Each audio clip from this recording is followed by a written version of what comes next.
Thank you for joining us for the State of Leadership, Simple and Beyond. That's what happens when you don't get your ducks in a row um, before you get started. So I know you're like, where's the countdown timer? Well, I'm just glad I wasn't doing anything compromising. I usually use that time to get myself together. Sometimes, you need to be flexible and you need to be able to just do whatever. So anyway, this is Thursday. It's 12 noon Pacific, 3 p.m. Eastern. That is Robert Hilliard. I am Whitnie Wiley, and we want to thank you for being here for the State of Leadership, Simple and Beyond. We are talking all things leadership. And this week we are finishing up our 4-part series on decision making. And so if you have been with us the past 3 weeks, you know that we have covered what decision making is, why it's important to be an effective decision maker. Some strategies that you could use in part 2. You'll want to check that out. What are some different strategies that you can use to actually help you make effective decisions? And then in part 3, we talked about some of the things that get in the way, the obstacles that get in the way of our decision making and being able to make really good decisions. And now we're talking about, you've made the decision, now what? What comes next, right? And so 2 things. One, we're going to jump into what comes next. But I want to remind you, one of the things that we have mentioned before, that even if you don't proactively make a decision, that is a decision. Right? It may be a default. It may not be what you want. It may not get you where you're trying to go, but it in and of itself is a decision. And there are things that are going to happen after that as well. Again, you may not be proactive about it, but things are not going to stay stagnant. They're not going to stay the same. And therefore, it just makes better sense for you to be proactive, to put in the time and the energy to make the decisions that are intended to move you where you're trying to go, right? Move you from where you are to where you're trying to be, you, your team. This applies in your personal life, your professional life, in your leadership endeavors, and at work or wherever you are having leadership opportunities. So, Robert, anything you want to open with before we start talking about what comes next? Well, I wanted to I was looking for some kind of pithy, kind of quote to start with, but I didn't do that. So I'm just going to start by saying intentions are important when you're moving into action. That's all I'm going to say, and I'll talk more about that later. Okay. All right. So we are in agreement that what comes after deciding, once you've made a decision, once you've put your process in place, once you have implemented one of the strategies that we've laid out for you, that action is basically what comes next. But I'm going to say there's a step before action, and that's communication. Right? Communication comes next. If this is a decision that you made and you're the only one that needs to do anything, you're the only one that is impacted by the decision, then communication, you can let that piece go. But in the context of leadership, in the context of team, communicating what you've ultimately decided, and not just what you've decided, but why, is extremely important. And the reason that it's important is that you've taken input if you have followed one of the strategies that we suggested in part 2, you've collected information, you've collected data, you've gotten input and feedback from other people. Letting them know what you've decided, why you've decided it, and why you didn't do other things is important feedback for them to understand sort of your decision-making process. And if you skip that step, particularly if you, how do I want to say this? Particularly if there are things that you've left on the table, right? You've not taken the input or the advice. There are lots of ways that you can accept or not accept input from other people. Depending on how you do that, we'll send a message back to them about what they've given you. So again, we're about intentionality. We're about you being open and transparent as a leader, and therefore how you've come to that decision, what you've done with the data and the information that you've gathered becomes important in that process. I think I want to add to what you're saying as well. It's not necessarily a direct challenge to what you're saying, because I don't do that. You could. This is not groupthink, so you could. And you wouldn't care anyway. No, but I think that communication is very important. And you said when you're working with other people, it's also important when you're working, even if it only affects you, because communicating will hold you accountable. That is true. Yes, hold you accountable. And that's when I work with my clients and they say, oh, I want to do this, that, and the other thing, I go, okay, well, who's going to hold you accountable? And they go, well, I'll hold myself accountable and I'll offer the challenge. I go, like, well, but you've known you needed to do this for a while, right? You haven't done it. So what's different now? Can you hold yourself accountable? Do you need an accountability partner? So sometimes communicating that to other people, putting it out there, it makes it happen. For example, this is funny. I had a friend who liked this girl, and they would always hang out at the pool. And he told the girl that he was a really good guitarist, but he didn't know how to play guitar. Guess what became his goal? He's a master guitarist, I would imagine, at this point. He is.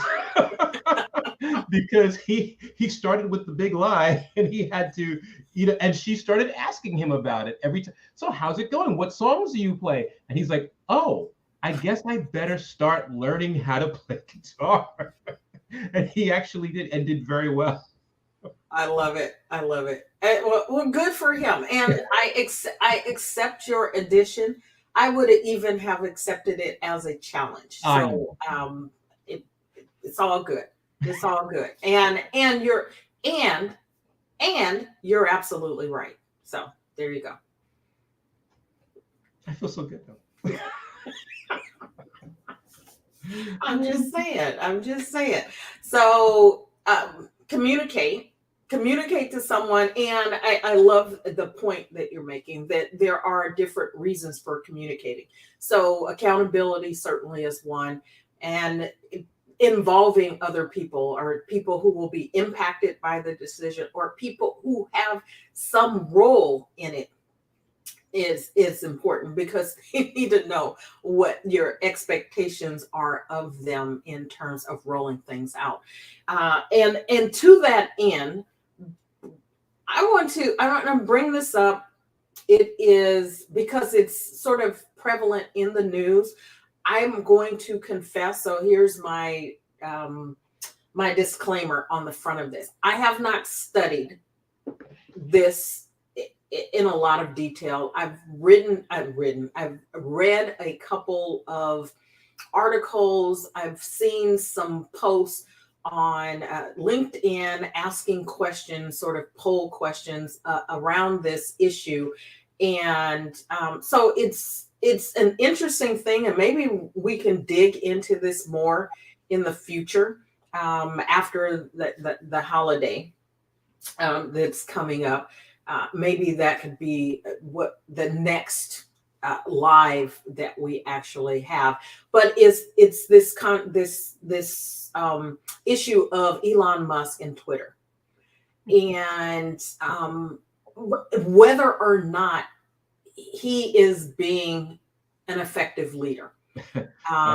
And I have seen some comments made, and this is in relation to I'm going to say his decision making in purchasing Twitter. One, his decision making and how he's rolled out some initiatives at Twitter.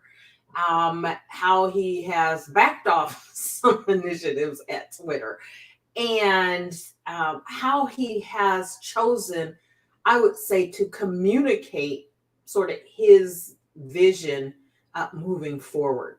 And so interested in your take in this context of decision making, communicating in particular, right? Since that's communicating, and then the action taking. And I know that we hadn't planned to talk about this. No, I'm not expecting you to be an Elon Musk expert. But just curious of your thoughts on the matter. I am never keen, and you know this about me. I am never keen on management by exception. I'm using the technical term, the egghead term, micromanaging, command and control leadership. I'm not a fan of that unless the house is on fire. And that is not just me speaking. That is people that have way more academic pedigree than me, way more experience in studying leadership. 30, 40 years of leadership study have gone into this. It's never a good play. The unfortunate thing is, and I don't want to start getting into gender politics and stuff like that, men seem to, and some women, I'm not going to let women off the hook. There you go. Get the popcorn out. Have this issue where when they go into this situation, whether it's new or, and I don't want to say all men, we don't all do this, but going to a situation, I need to show strength, and I'm going to make these decisions without considering anybody else, without getting consensus from the group, and anybody that doesn't agree with me is wrong. That is usually a recipe for disaster. And so we're seeing some of that. I'm watching this on the peripheral. I get some things, I read some things, or I see it on the news. But from what I understand is total chaos in Twitter, right? Now, maybe not total chaos, but it's very chaotic because of the leadership style and going in with a whole lot of ego and bravado and not really looking at the things that work in leadership. That's why we have this program, because there are certain things that work, and it's not just us saying this. I remember once somebody got on here and said, "Oh, you guys are talking kumbaya stuff." That is completely not true. We are talking about things that have been studied for 30, 40 years. We may be saying it in a very layman's kind of way, but anybody that knows me knows that I am a complete leadership nerd and will not say something unless I've done research on it. So this is not just my take on this. This is I'm piggybacking off of folks that have had decades of study, who studied this for decades and have written about it, written academic papers, peer-reviewed, and all this other stuff, and have evidence that that type of leadership does not work. So here's going to be my challenge, right, to this notion, because as I've been watching this, at least from where I sit, and another caveat, I don't know what's happening inside of Twitter. Sure. I'm not there. I don't work for Twitter. I don't even know anyone who works for Twitter, right? So I don't have any firsthand knowledge. But as I'm sort of watching what it appears to me to be a dumpster fire, the pushback or the challenge is this man has built several companies right, to be the top companies in their field. He's extremely rich. At some point was, I think, the richest man, right? Absolutely. And I guess depending on the value of Twitter or Tesla or whatever on any given day, maybe he is or isn't today, or the day that you're watching this, if you're not watching it live. That maybe he knows something. Right? Maybe he knows something the rest of us don't know. But saying that, right? I'm in agreement with you with the command and control, and the place that I come from, and in coaching my clients, asking them to think about, not telling them how to lead, but to think about, not just what do you want at the end, but how do you want it to unfold? Do you want it does the end justify the means, right? To think about that, to consider that. And if that's the place that you come from, and you want to make decisions that have dumpster fires and things going on until you get to the end, you're willing to put up with the chaos, then bully for you. Right. And that is an approach. Is it an approach that is sustainable? Is it an approach that is going to work for everyone? No. Who's going to remain and stick around?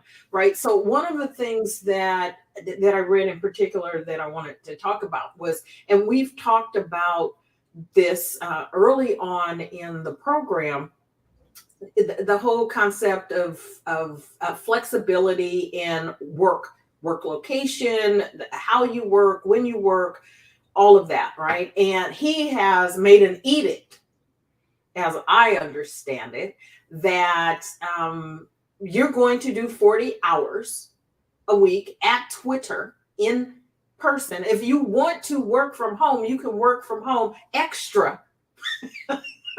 After you've done your 40 hours, you can work the extra time wherever you want, but you're going to put in 40 hours there, and that's just the way it is. Now, as the owner of the company, he can do whatever he wants. Absolutely. He can do it any way that he wants. The question is, and it always is it effective, and do the ends justify the means? That's the question that you always have to ask, and a decision that you have to make in the process. Absolutely. Elon Musk, absolutely. When we were talking about this, you said something when I held my finger up, was saying he's an expert at making money. Probably not an expert in leading people. I mean, he certainly has his style, and maybe some people like that style. Yeah. But one size does not fit all when it comes to leadership. What works in one organization may not work in another organization. And that's true, right? Because in one, he's creating a product, and one, you need to be there to create that product. This other thing, Twitter, doesn't require that. I would think, I don't know, I don't design software and programs and streaming services and all of that. But I would think those are things that you could do from just about anywhere.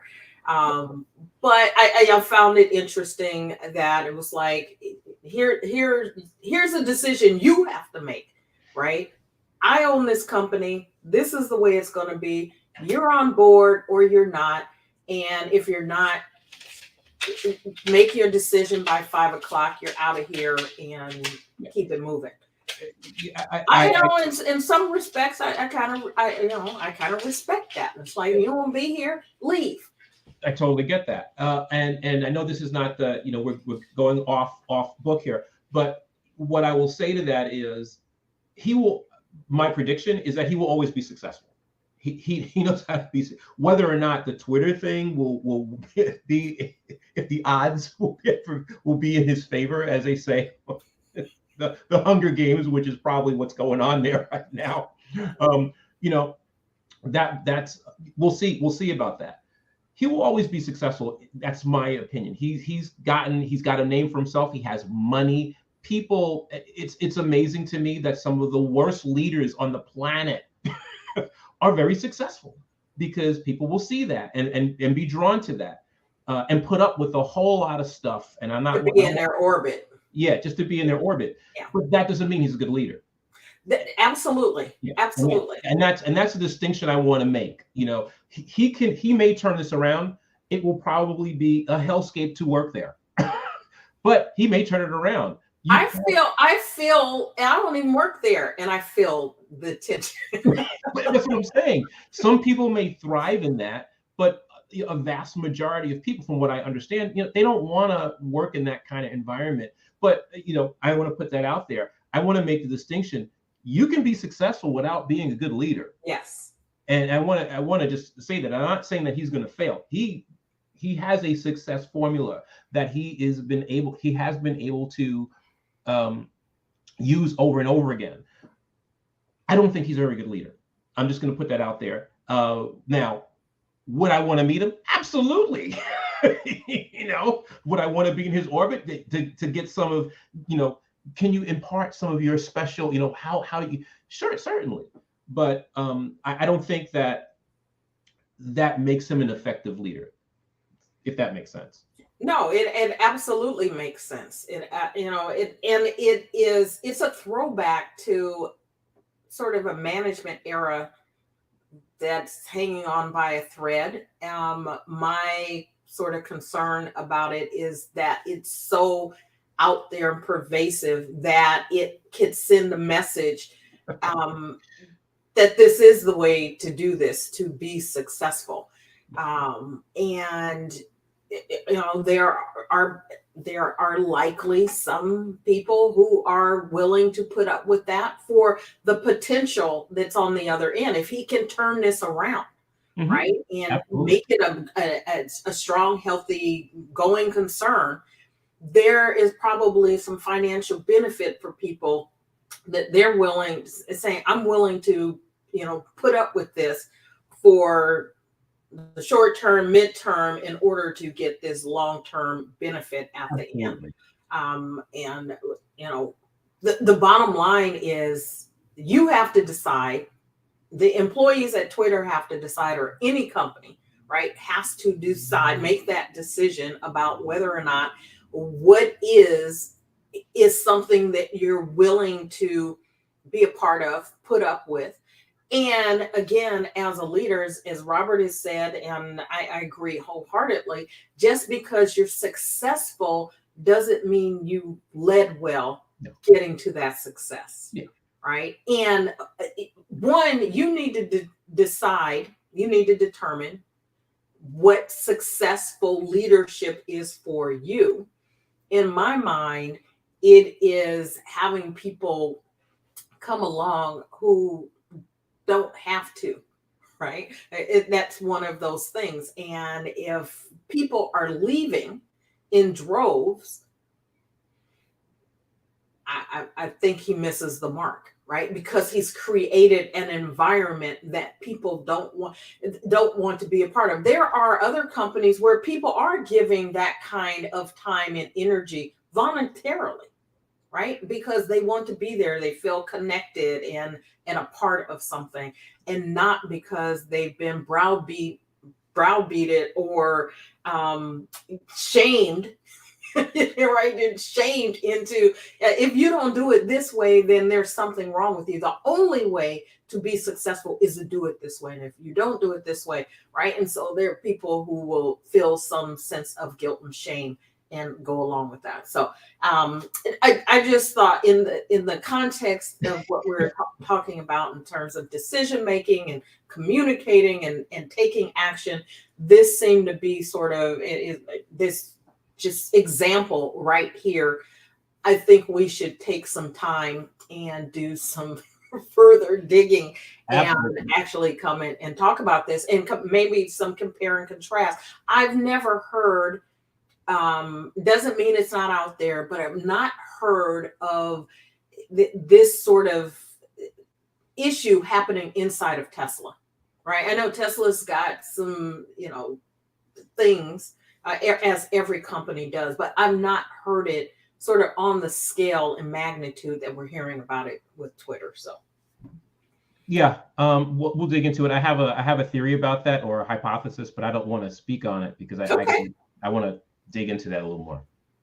Ooh, a tease. Yeah, yeah. It's only a tease if I remember that I said it. So I have to look at the All you have to recording. do is watch the episode Yeah. and Oh yeah, it says something. What was that thing? make a note about what it is so you don't forget what the brilliant nugget is that you have. I don't know if it's brilliant. It certainly is a nugget, though. Okay. So after you've communicated, back to the topic at hand, after you have communicated, right, this sort of 1A, the big thing that you have to do is take action, right? You're going to take action on the decision that you've made. And often we don't think about the action step as a part of decision making. It's the piece that really cements the decision that you've made. It's the evidence that you've decided to move in a particular way. Just coming to a conclusion in your head, or saying that you've decided something in your head and then not putting that in motion, misses the mark. Okay, I was making that note. So I caught most of what you said. Yes. So this is the things I put up with the decision that I've made. Yes, to work with me. So I took some notes before the episode to really talk about some things to consider when you're moving from deciding and going into action. I have them in two parts. And I think the first thing is, when you're moving into action, is you need to decide if a small step or a large step is called for. And sometimes smaller steps are best. When you're talking about change management and things like that, you don't want to, blast your people with cold water and say, okay, we're going to go from this direction to this direction. You need to introduce it, communicate, like you said, and then take a look at some small steps that you need to put in place so that people can start getting used to the idea and moving them in the direction that you want to go to, and giving people the choice to opt out of it. Hey, look, maybe this isn't the best place for you. Think about it. Not certainly, I need you to make that decision by 5 o'clock. But hey, we want to move in this direction by X amount. Give it some thought. Think about if it's a major thing. Most people, if you're changing from one strategy to another, most people are used to dealing with that in an organization. But if you're changing the entire, your whole focus, your whole, what market you're going after, that's different. So just want to put that out there. Larger steps, they're useful in emergency situations. You don't have time, the house is on fire. You're not going to be sitting there going, okay, let's get a committee together and really think about this. And meanwhile, you're hemorrhaging money left and right. And then you go, okay, that was a great first meeting. We'll have a series of meetings over the next 6 months. And by the time you're ready to go into action, there's no money left. So when the house is on fire, you need to make larger decisions and check as you go. And I talk about VUCA. That's one of the things that you want to do in volatility, uncertainty, complexity, and ambiguity. You need to move in that direction, check as you go, evaluate, make those large steps when things are, when the house is on fire.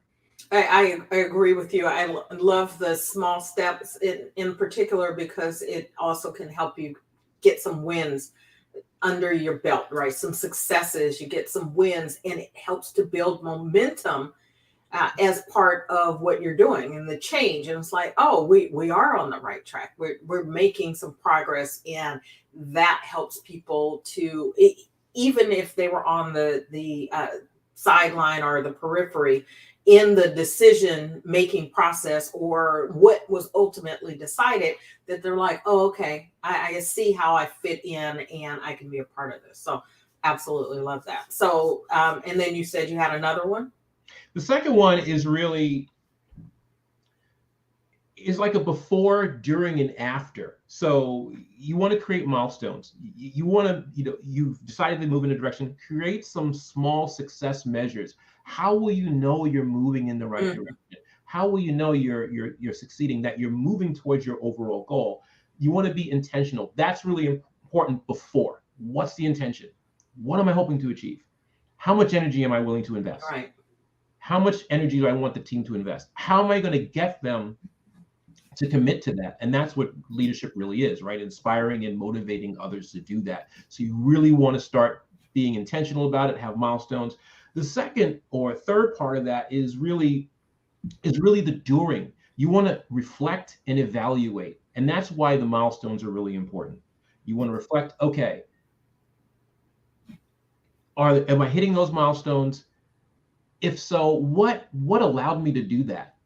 What choices did I make? What skills, what knowledge, what abilities helped me to hit that milestone? If I didn't, what am I missing? What capabilities do I need? Where are we lacking? Can we get them? So it gives you that opportunity. And a lot of times we don't think about, like, we exercise. I'm just going to get on the treadmill. I'm going to get on the elliptical. I'm going to do stuff. I'm going to do stuff. I'm going to do stuff. And I'm going to weigh myself every once in a while. Now, I'm not big on weighing yourself, but if you have a weight goal, it really would make sense. And while you're doing it, how do I feel? Am I hurting? Am I really sore? Do I need to adjust the speed? Is it too easy for me? You need to look at that. So during is really important. Reflect and evaluate. Afterward, you want to have some kind of after action reporting. What wins did we have? What success measures? What skills can we start to use on a regular basis? If this thing comes up again, what can we put in place? So then, like we say, mental models, right? So now you have a baked in solution for things that you've seen before. We know this works, but you always want to, again, evaluate when you're doing that to make sure it's still going to work, because things change. And the last thing I have, and you really hit the nail on the head, it seemed like a tangent, but it really wasn't, talking about the whole Elon Musk thing, is getting consensus from your team. And consensus doesn't mean that everyone agrees. That's a misconception. It means that some people will love it, some people will hate it, some people will be, I can live with it. You need to know who these people, and what you want to do is you want to get the people that, this is no hard and fast thing, the people that can live with it, you want to see if you can work with them so they can like it. The people that hate it, you want to get them to see if they can just live with it. So it gives you something to measure and something to work toward, and it gives you a sense of the team or the group. And of course, you stop talking right when the garbage truck. It's the time it comes every Thursday. I'm sorry about that. You're absolutely right, and that was the last thing that I had. You included as part of that, which is the evaluation piece, right? And making sure that you are checking to see how the decision that's been made is unfolding, right? And it is part of, I would say it's part of the action plan. It's also something that could be done before the action. I think we talked about that previously. So the evaluation about the decision that's been made could come before, after, during, right? In the process of why you are actually implementing the plan that comes along with the decision that you've made. Because it's important to know if you're on the right track, right? Yep. And the other thing I would say is, separate from evaluating the action that's been taken, is going back at the end and evaluating the decision-making process, yes. Right? And making sure that the way you went about it was, are there things that could be improved as part of the process. Not that you did it wrong. This isn't about right or wrong. It's whether or not there are opportunities for improvement. And in almost every instance, there are opportunities for improvement. The way that the data is gathered, the way you're communicating or evaluating the alternatives that were before you, who you're involving in the process, who you've left out of the process. All of those things are ripe for evaluation as a part of the process, in addition to the evaluation of the unfolding of the plan in and of itself. So evaluation, assessments, reassessments, all part of how you can have continuous improvement be a part of what you're doing and how you're doing it. Absolutely. Absolutely. I love it. Cool. So we have arrived. Time flies when you're making fun of Elon Musk. I wasn't making fun of Elon Musk. Time flies. I don't know. You were. I just listen. People will always want to be around successful people, and that will help him be even. I don't think that he will ever be an unsuccessful person. It's a question of, would you want to work for him? You might want to work for him just to say, hey, I work for Elon Musk. I don't know. For me, and maybe he sleeps fine at night. Maybe he doesn't sleep at all, right? And he's probably one of those people who I get by on 3 hours of sleep a night, or I close my eyes and wake up, and I like sleeping soundly. I like sleeping in a way knowing that I am just a good person. And I think I can be both successful, good leader, all that, and still not be a jerk. That's just my opinion. So. Well, there's no doubt that he's a brilliant guy. I don't know. Well, he seems to be a brilliant guy. Okay. I'm going to say that he's a brilliant guy. Okay. I'm going to say that. I'm going to assume that. There needs to be balance. You can be a brilliant guy. I'd rather work for a leader that's maybe not so brilliant, maybe average intelligence, but has really great leadership, really great vision, or even good leadership. Let's just put everything on, just make everything good. Good intelligence, average intelligence, good leader, good vision. I'd rather work for somebody like that than someone who is a brilliant person, but just a horror to be around. Yeah. But you can still learn from those folks who are hard to be around. Absolutely. Absolutely. And I've learned under those people probably the majority of my career, right? Yeah. Maybe not to his extreme, but like that. So I agree. And again, I'm assuming he may not be a horror. He may be a joy to be around. I don't know that, but all we're going on is the information that we are getting, and that's the basis of my comments. He may be wonderful. He may be a fantastic person. Maybe it's the employees at Twitter that are awful. I don't think so, though. Maybe.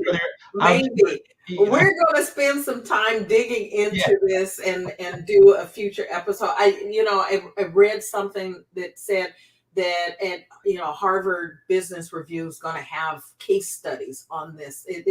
Or Harvard University and others, right? This is going to be a huge case study in business schools moving forward. So we might as well get on board and do some digging beyond sort of the surface stuff that's in the news. So that is what we're committing to. Don't know yet when that will unfold, but I think it would be interesting, and we'll look into it and see how it shakes out. Absolutely. But until then, we want to thank you for joining us for this episode of The State of Leadership, Simple and Beyond, and for watching all 4 parts of this series. Just so you know, if you are watching this live or in replay, this is the week before Thanksgiving. We will not be live on Thanksgiving. So do not look for us on Thanksgiving Thursday. We are going to be not working 80 hours a day. And we're going to be spending time with our families, being grateful, thankful. We are thankful for you, our audience, for your contribution, your suggestions, your questions to the program. And we continue to invite you to provide your input, your feedback, things that you would like to see covered, and your participation in the program. So we thank you, and we will see you live the week after Thanksgiving. Until then, though, if you are looking for a coach, an executive coach in particular, and give you Robert's contact information, you can reach out to him. That is his web address. I thought I had your email address. I do. That is his website, and here is his email. You can reach out to him if you need help with coaching. And if you are interested in checking out what I have to offer, you can find that here at shiftingintoaction.now.site. I have a couple of ebooks available that you can get. They are at no cost to you. Take the time to check out both of us and, schedule an exploratory call to see how we might be of service to you. And if you have need for organizational development consulting, or it's something along that line, you can also reach out to us. We would love to talk to you to see how we could be of value to you, the leaders in your organization, and to help you build the organization that you dream of. So with that, have a very happy Thanksgiving, and we will see you back in a couple of weeks. Thursday, 12 p.m. Pacific, 3 p.m. Eastern. Until then, take care. Bye now.